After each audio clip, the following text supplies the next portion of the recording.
Mom took my wife's side after she cheated on me, so I cut ties with them. Now years later, Mom wants to reconcile. So last night my wife of 7 years decided to have a chill out night. After dinner, she went to the den and was watching her programs while I flitted between watching the Spurs game football/soccer and doing some odds and ends that I had planned. Next thing I know, she's got the wine out and has had 2 bottles of the stuff. At around midnight I went to check on her and saw she was out cold on the couch. I went to scoop her up when her iWatch thing buzzed and a message popped up on the screen. It said something along the lines of, haha, I can't do that, my name would knock 7 shades of SHT out of me. I wondered what the that was all about, so I pressed on it and it was a conversation between my wife and a friend of mine. Now I wouldn't say this guy is a close friend, but he's someone I've played 5-a-sides with for years, drank with and have known since we were teenagers. We used to call him jacket holder because when we got into scraps as teens, he'd always be the guy holding the jackets while everyone else went for it. Right, so as I said, I pushed on the conversation while this thing is still attached to her wrist, and scroll up to the top, and as far as I can tell it's him that contacts her first unless she's deleted. There's lots of flirting and winking going on, but nothing that you could outright say was cheating. Then I get to last night and when she's drunk she starts openly begging him for I couldn't believe my fucking eyes. I'm paraphrasing here because I can't remember the exact words, but she was saying like how much she had always wanted him, how no one would ever find out if he did want to do something, and the last one that killed me, that she was great at keeping secrets. I tried to scroll on her watch but couldn't find any other messages, and I don't know her phone passcode. I put her in her bed and just sat in the kitchen in shock until I fell asleep, then got up for work at about 5:30. When I went to get in my work van I just slunk down on the wheel and realized I couldn't face it, so I went back in the house, grabbed a half-drunk bottle of vodka, filled it to the top with Coke and went on a walk down the railway line. We live beside a lot of woodlands and a disused railway line that goes for miles, and I've walked about half the length of it. I'm sitting under a railway bridge like a troll right now, just seething at the whole thing. You'd probably think there's a fire going from a mile away due to the steam coming out of my ears. So what do?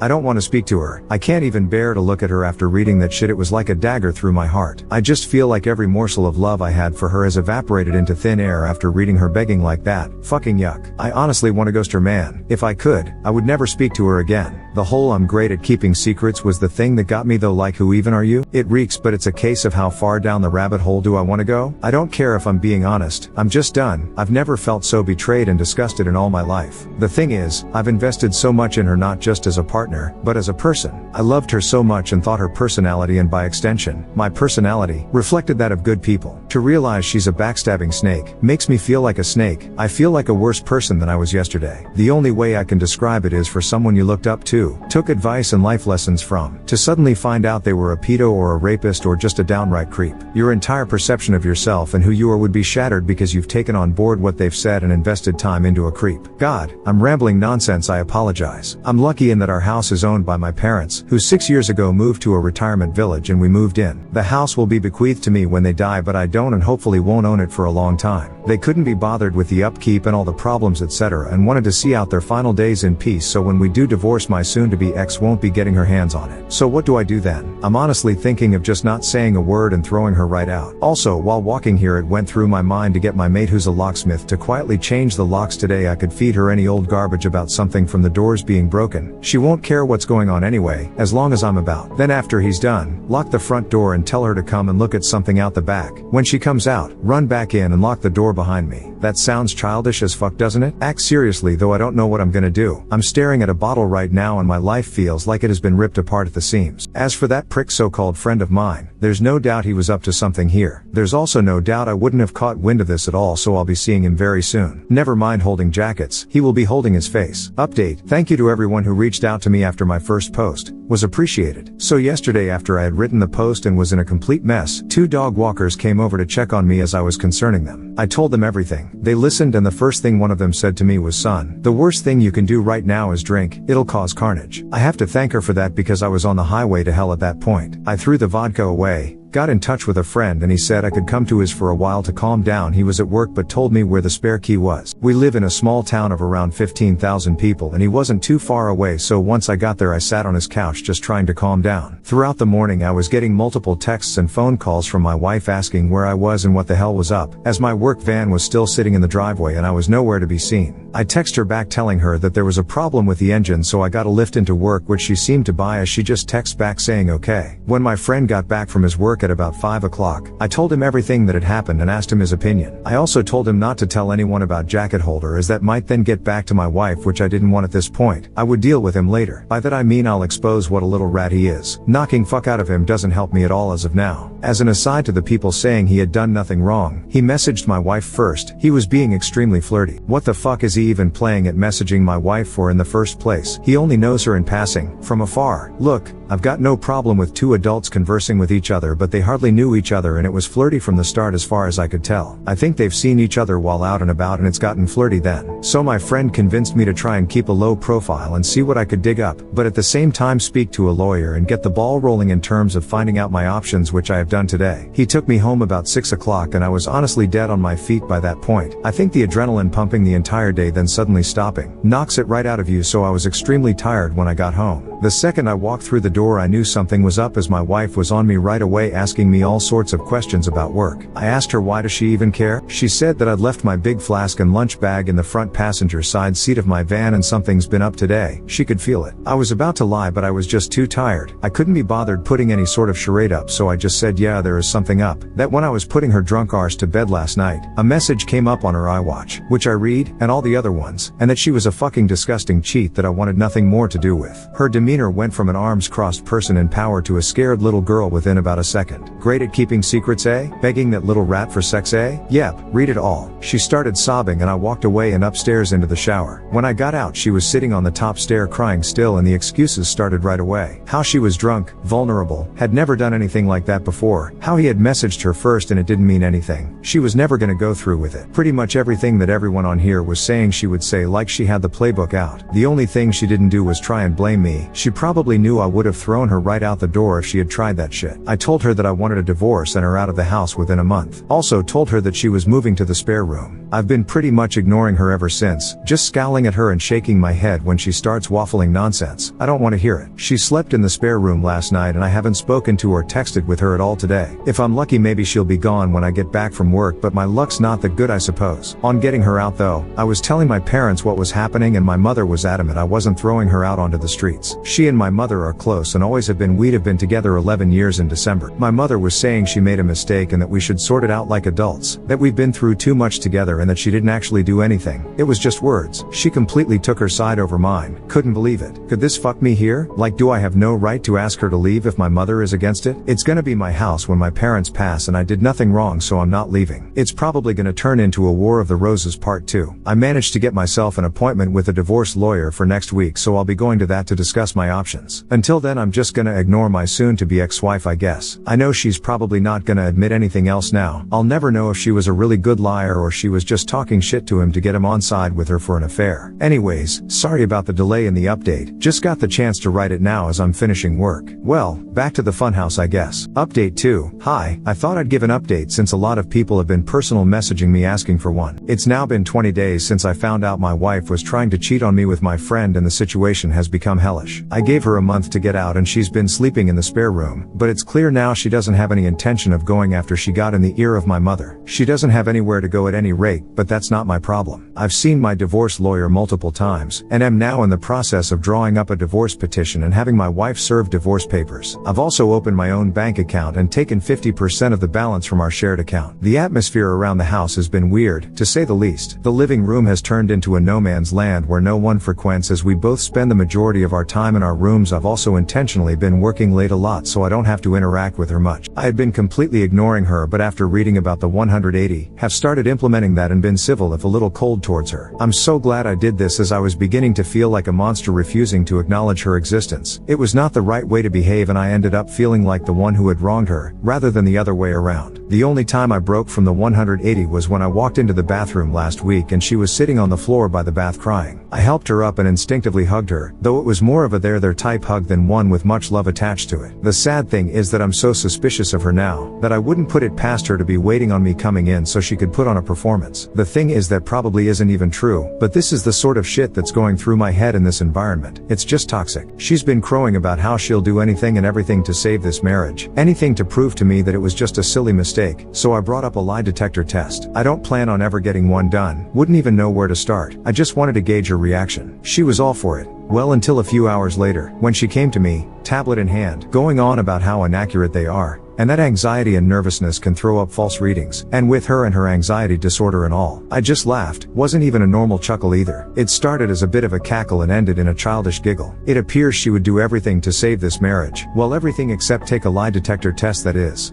It doesn't even matter anyway. I meant what I said in my original post. Every morsel of love I had for her dissipated into the atmosphere after I read her say those horrible things. I don't see her as my true love anymore, the person I could tell anything to and would trust with my life. I just see trash. Trash that needs to be taken out before it stinks the place up. Jacket holder has been the talk of the town since I exposed him to our friend group a few weeks back. It's safe to say he has no friends left among us and has been completely ostracized. I tried phoning him a few times but he refused to answer, then blocked my number. Fuck that little rat, I hope it was worth it. I've spoken to my mother multiple times about this and during a heated argument asked her why she was taking my wife's side. Like, was there something she wasn't telling me here? What was she expecting? Us to live like roommates? Go on like nothing happened? It's ridiculous. She said she has always seen my wife as the daughter she never had but always wanted. My mother had a stillborn daughter before I was born and it has haunted her. So she latched onto my wife and has done since we got together. As I said previously, they have a close bond. The fact my wife doesn't have any family and only a few friends who have their own busy lives and families means if I threw her out she would be all alone, and my mom thinks that's unacceptable, especially during a pandemic. She tried to get me to come to a compromise, saying that in 3 or 4 months we should look at it again and see where we are mentally, and is pushing me to try couples counseling before I throw in the towel. I'm not doing that. The thought of being in the same house as my wife over Christmas makes me feel ill. She'll want to do it right as she does every year and it'll be a complete shit show. My dad, God love him, has never been much of a talker. Never up nor down, just always there. He's a quiet, proud, but timid man, and my mother's word has always been the one that matters in our house. People on here have been telling me that I'm selfish and spoiled as it's not my house and I have no right to make demands, but it's now a case of my wife or me for my parents. If worst comes to worst, I'm ready to walk out the door and never come back. Fuck this house. I have to be able to look at myself in the mirror with some semblance of self-respect, and someone has to keep their word in this debacle. If I do leave, my friend has said I can stay with him for a few weeks or so till I get myself sorted. If I do walk out that door though, I'm done with my parents. I'll never speak to them again in my life. They'll probably see it as me giving up on them, me walking away without trying to at least have a go at fixing things first. I see it as them choosing someone who broke my heart over me. Like, what will be the logistics of this once I'm gone? Just her staying there herself, my mother and father looking after a backstabber while their flesh and blood goes off alone? A little more info on the house. My parents let us move in a year after our wedding. It was an apparent belated wedding gift, although that was just the chatter from them at the time. They were always planning on moving out and moving us in. I've spent tens of thousands on it over the years, but that's neither here nor there. I have fantasies of leaving this all behind, going somewhere new and starting again, but I don't have anywhere else to go. I've lived in this town all my life. It's all I know. Am I being too harsh here? I'm literally ready to slingshot my parents right out of my life, but I feel so torn. Why am I the one who has to lose everything and everyone? I've tried to be good, and I always thought you make your own luck, and that good things happen to good people. Maybe I'm not as good as I think I am. Maybe I deserve all I fucking get. Update 3. Well, since this morning I no longer call that house home. I saw on the calendar that my wife had a hospital appointment with her ophthalmologist, so knowing she would be gone for a few hours, I took that as an opportunity to get my stuff together and move out, which I have. After getting my things moved and sorted, I put the house keys on the kitchen table, along with the divorce papers I received from the divorce lawyer last week, and was on my way. I've blocked both my wife and mother's numbers, and any communication I have with my wife going forward will be done through my lawyer. In terms of my living situation, I'm staying with a friend for a week or two, but hopefully, I should be in my own rented place before Christmas. I haven't spoken to my parents in a few weeks. Last time we spoke was via text, and I tried to tell my mother, in explicit detail, the things my wife was saying during her text to Jacket Holder, why it hurt me so much, and why I didn't think it was her first time doing it with the whole "I'm great at keeping secrets" comment, and thus could never trust her again. My mother texts back saying she couldn't speak to me when I was like this, and she would let me cool off. She tried to phone me a few days ago and I blanked her call, and has said a bit further up, since today have blocked her number. I feel so let down by my parents, and at this point,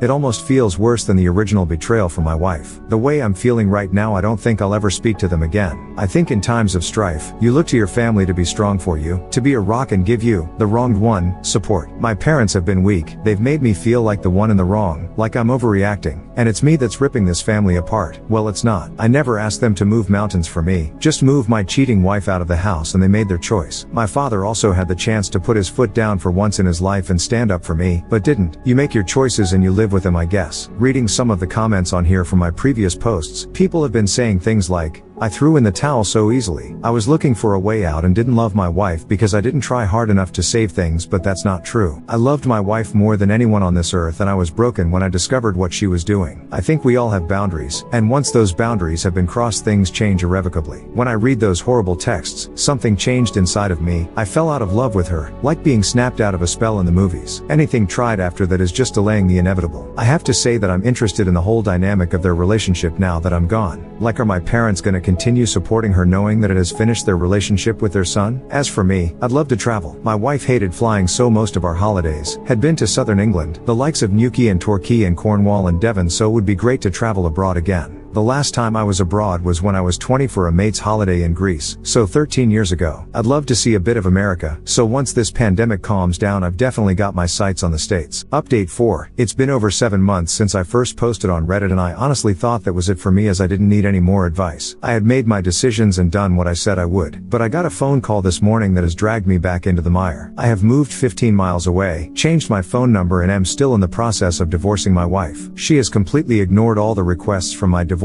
lawyer to cooperate, which has hindered things. We're now in the process of putting in an application for deemed service and trying to have her served officially by the courts. If she continues to ignore, then I can proceed with a divorce without her input. Well, this morning while at work, I got a phone call from my friend telling me that my dad was trying to get in touch as my mother is not well, and would it be okay if he gave him my number. I said okay, and my dad phoned to tell me mom is in hospital. She's stable though not great. Obviously, I was shocked as I've not heard my dad's voice for so long. It was also the most emotional I've ever heard him. He told me my mom really wants to see me, so would I meet him at the hospital tonight and go in and see her with him. I said okay, and I've arranged to meet him outside the hospital. I ended up going home from work as I couldn't concentrate, and I'm climbing the walls here wondering if I've made the right decision. Wondering if I'm about to get dragged back into this shit show that I walked away from. I've never felt so nervous in my life, and the lack of control I have over the situation has sent my mind spiraling in lots of different directions. I feel like I'm walking into a burning building blindfolded with no idea where the exits are. Why does she want to speak to me now? Has she had a change of heart? Unless she's also had a personality transplant while in there, I find that unlikely. Will my wife be there? I have no interest in ever seeing her again. I'm still angry about what transpired with them and the way they took my cheating wife's side over mine. I've been going back and forth in my head about going at all, but I will go. I was also thinking about seeing if she wanted to speak over the phone instead, but not sure if she would do that or even if she's well enough. I feel like the bad guy here and that I might have caused this from walking away. How would you handle this? Update 5. Sorry about the late update. I've spent the last few days trying to digest what happened and how I feel. So I did end up going to the hospital on Wednesday night after much toing and froing. I was genuinely about to back out at the last minute as I felt my bottle crashing, but I needed some closure and knew that I wouldn't forgive myself if I didn't go and something happened. When I drove into the hospital car park, I had this surreal feeling of paranoia and was half expecting my wife to jump out from behind a bush or something. I met my dad at the entrance and it was pretty awkward as he tried to hug me and I said no. I then said if my wife is here in any way, shape or form, then I am about turning and out the door. He assured me she wasn't, and we made our way to the ward where mom was. When I saw my mother, I got the fright of my life as she looked like she had been in the wars. Never have I seen her look so frail. She's got an extreme black eye, also a lot of bruising and purple/yellowness down one side of her face. She took a serious fall,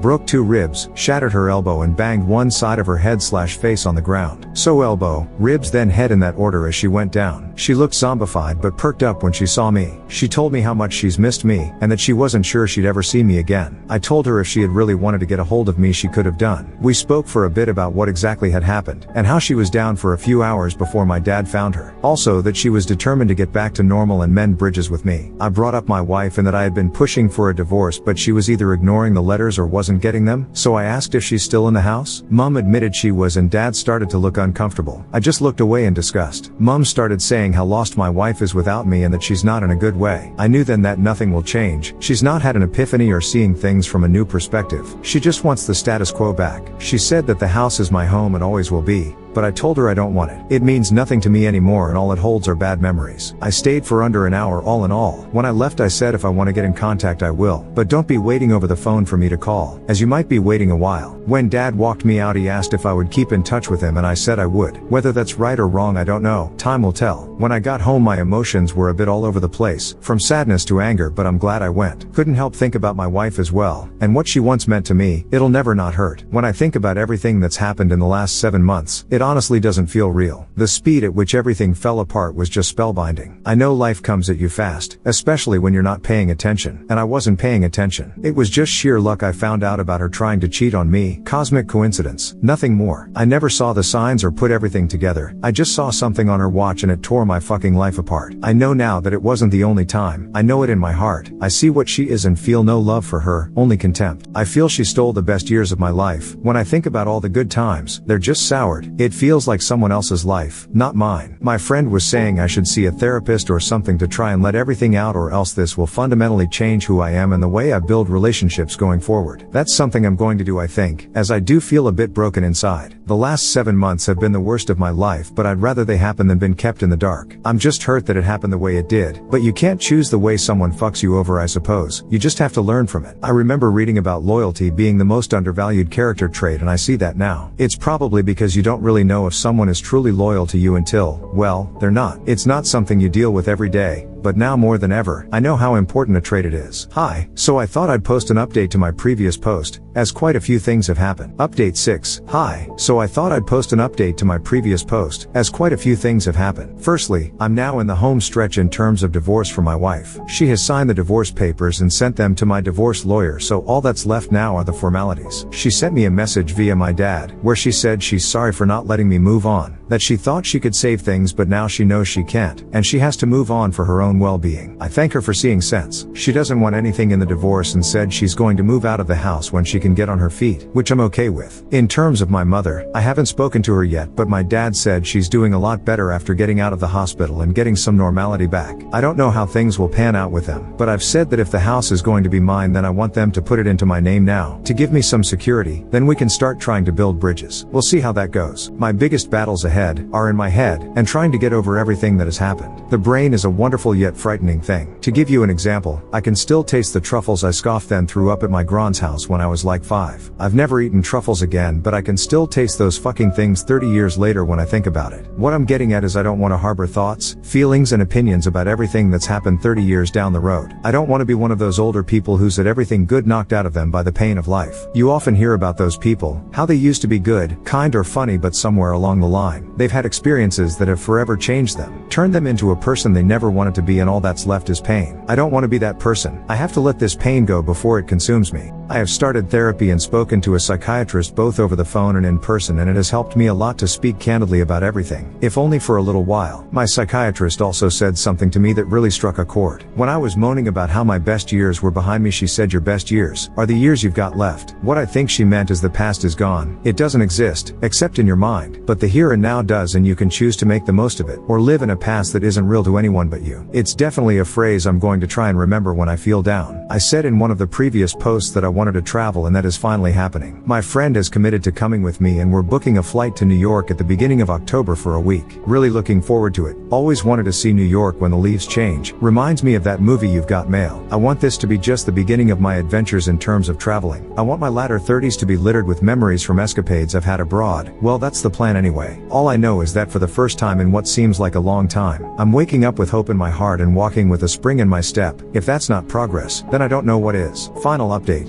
Well, it's now been a year since my first post on Reddit, so thought it would be fitting to give one last update and end things here. First things first, I'm now officially divorced. Feels like a weight has been lifted, but also a firm end to what was nearly a third of my life. I actually saw my ex-wife for the first time since last December as I was walking into a shop in the town center about a month back, after visiting a friend. She was opening the door to walk out just as I was walking in. We were both wearing masks, but I noticed it was her right away and we made eye contact. She mumbled something that I couldn't make out, then we just sort of stared at each other for a few seconds. Then I walked inside. As I was walking around the shop, this feeling of utter sadness just enveloped me and I had to take a minute to compose myself. It just goes to show, all it takes is one look for you to feel straight back to square one. Do I miss her? No. I miss the person I thought she was, but that person doesn't exist anymore, if she ever did. I don't wish her hurt or hardship though, I really don't. I just refuse to move forward any longer with hatred in my heart. The only person it'll burden in the long run is me. I also found out from a friend's girlfriend that she was sure she saw my ex-wife wife outside a pub in the city, all over another guy a couple of years back. Apparently she never said anything to me or my friend because she wasn't sure it was her and she didn't want to meddle. I'm extremely pissed off with her, as I could have done with that information years ago. It's hardly conclusive, but I could have confirmed if she was out that night, etc., and it would have saved me a lot of heartache in the long run. Now I know why I've never liked her. One of the reasons we wanted to book a flight to New York in October, apart from wanting to see NY in autumn, was that the travel ban between the USA and UK was supposed to be lifting in September for fully vaccinated travelers. Unfortunately, that has now been moved back to November 8th, which has put our plans into limbo. My friend also can't get the time off work now till the new year, so if I'm to go then I'll have to go alone,